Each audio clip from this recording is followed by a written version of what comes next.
அதாவது 16/3/2025 அவ்யக்த வாணியில் உள்ள வரதானத்தை படிக்கின்றேன். வரதானம்: எண்ணம் மற்றும் சொல்லில் விஸ்தாரத்தை சாரத்தில் கொண்டு வரும் உள்நோக்கு முகமானவராக ஆகுக. வரதானம் மீண்டும் ஒரு முறை படிக்கின்றேன். எண்ணம் மற்றும் சொல்லில் விஸ்தாரத்தை சாரத்தில் கொண்டு வரும் உள்நோக்கு முகமானவர் ஆகுக. இன்றைய இந்த அவ்யக்த வாணியில் தாரணைக்கான சாரம் கிடையாது. வரதானம், ஸ்லோகன் ரெண்டும் தான். இதனுடைய விளக்கம், இந்த வரதானத்தினுடைய விளக்கம் என்னவென்றால், வீண் எண்ணங்களின் விஸ்தாரத்தை உள்ளடக்கி சாரத்தில் நிலைபெறுவது, அவ்வாறே வார்த்தையிலும் வீணானவற்றை நல்லவையாக சக்தி வாய்ந்த சாரத்தில் கொண்டு வருவது, இதுவே உள்நோக்கு முகமாகும். இத்தகைய உள்நோக்கு முகமான குழந்தைகளை அமைதி சக்தி மூலமாக அலைந்து கொண்டிருக்கும் ஆத்மாக்களுக்கு சரியான இலக்கை காண்பிக்க முடியும். இந்த அமைதி சக்தி அநேக விதமான ஆன்மீக வர்ண ஜாலங்களை காண்பிக்கும். அமைதி சக்தியால் ஒவ்வொரு ஆத்மாவின் மனதின் சப்தமும் எதிரிலிருந்து பேசுவரின் குரல் போன்று மிக தெளிவாக கேட்கும். என்ன அழகாக இந்த வரதானத்தை சொல்லியிருக்கின்றார் பாருங்க. மீண்டும் முறை இந்த விளக்கத்தை படிக்கின்றேன்.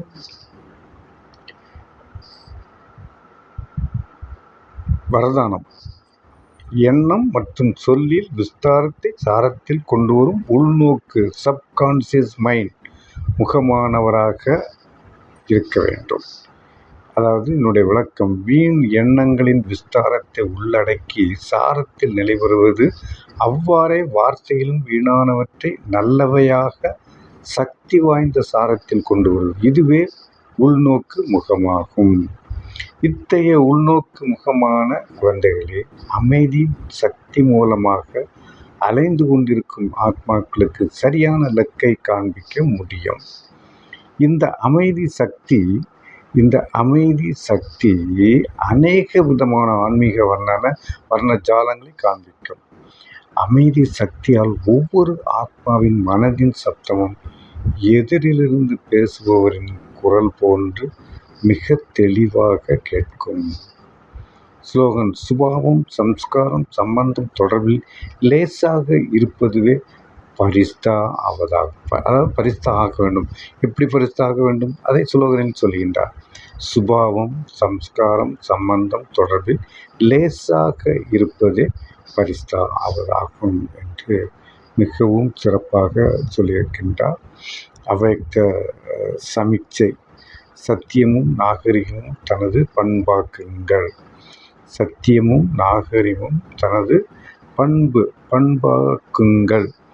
இதனுடைய விளக்கம், உண்மையான உள்ளம் உடையவர்களே, சத்தியமான குழந்தைகள் சத்தியமெனும் உயர்தன்மையின் காரணமாக ஒரு நொடியில் பிந்துவான தந்தையை நினைவு செய்ய முடியும். உண்மை உள்ளம் உடையவர்கள் உண்மையான தந்தைக்கே பிரியமானவராவதால் தந்தையின் விசேஷ ஆசிகளின் பிராப்தியால் சமயத்திற்கேற்ப யுக்தாக யதார்த்தமாக இயல்பாகவே செயல்படுவார்கள். ஏனெனில் புத்திவானுக்கெல்லாம் புத்திவானான தந்தையின் புத்தியையே குளிரச் செய்தவர்கள். ரொம்ப அருமையாக சொல்லியிருக்காங்க பாபா. இன்று அகில உலக யோகா தினம், 3வது ஞாயிறு தோறும் அகில உலக யோகா தினம். இன்றைய நாளில் மாலை 6:30 முதல் 7:30 வரை அனைத்து சகோதரர்களுக்கும் கூட்டு தியானத்தில் ஓரிடத்தில் அமர்ந்து யோகத்தில் அனைத்து ஆத்மாக்களும் சுபபாவனை செய்யுங்கள். நல்ல எண்ணங்களை கொடுங்கள். அனைத்து ஆத்மாக்களுக்கும் நன்மை நடக்கட்டும். அனைவரும் சத்திய வழியில் நடந்து பரமாத்மாவின் ஆஸ்திக்கு அதிகாரியாக வேண்டும். நான் பாப் சமான். அனைத்து ஆத்மாக்களுக்கும் முக்தி, ஜீவன் முக்திக்கான வரதானம் தரும் ஆத்மா. நன்றி. ஓம் சாந்தி.